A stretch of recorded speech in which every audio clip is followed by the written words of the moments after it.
Bukod sa mga kaduda-dudang mga pangalan na lumitaw sa issue ng OVP Confidential Fund, target na rin ng Kamara na imbestigahan ng mga PAS records. Ito'y para malaman kung tumanggap nga ba talaga sila ng pondo mula sa OVP. Ang report mula kay Vel Custodio. Solong-solo lang dati ni Mary Grace Piatos ang spotlight sa mga tumatanggap ng umano'y confidential funds mula sa Office of the Vice President. Hanggang sa nadiskubre ang mga tinaguriang Dodong Gam, Team Amoy Asim at Team Grocery. Pero hindi pa tapos ang listahan ng mga kaduda-dudang pangalan.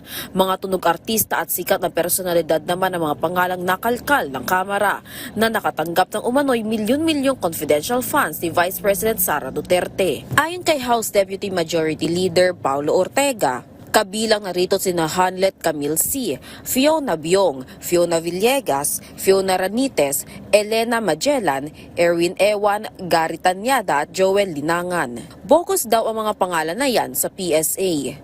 Ang daming Fiona actually na names. Yung sa trend po natin talagang lahat po sila walang record sa PSA ng birth, death, saka marriage.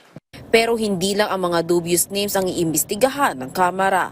Aalamin din ko talagang nakatanggap ng confidential funds ang mga may record naman sa PSA. Mga more or less mga 600 plus to sa OVP, then 200 plus po sa DepEd. As yung sa ginawa rin ng committee siguro, total itong mga pangalan na to, saka yung mga number of names na to, na-submit na at napag-usapan na during the hearing. So we will do our own siguro mini investigation, pero nandiyan naman po yan sa committee level na, so makaka-request naman po tayo. Kapag umarangkada ng impeachment trial sa Vice Presidente, inaasahang matatalakay rin ang issue ng paggasta sa confidential funds. Tuloy-tuloy pa rin ang paghahanda ng House Prosecution Panel kahit sila'y nangangampanya na rin para sa Hatol ng Bayan 2025. Vel Custodio para sa Pambansang TV sa Bagong Pilipinas.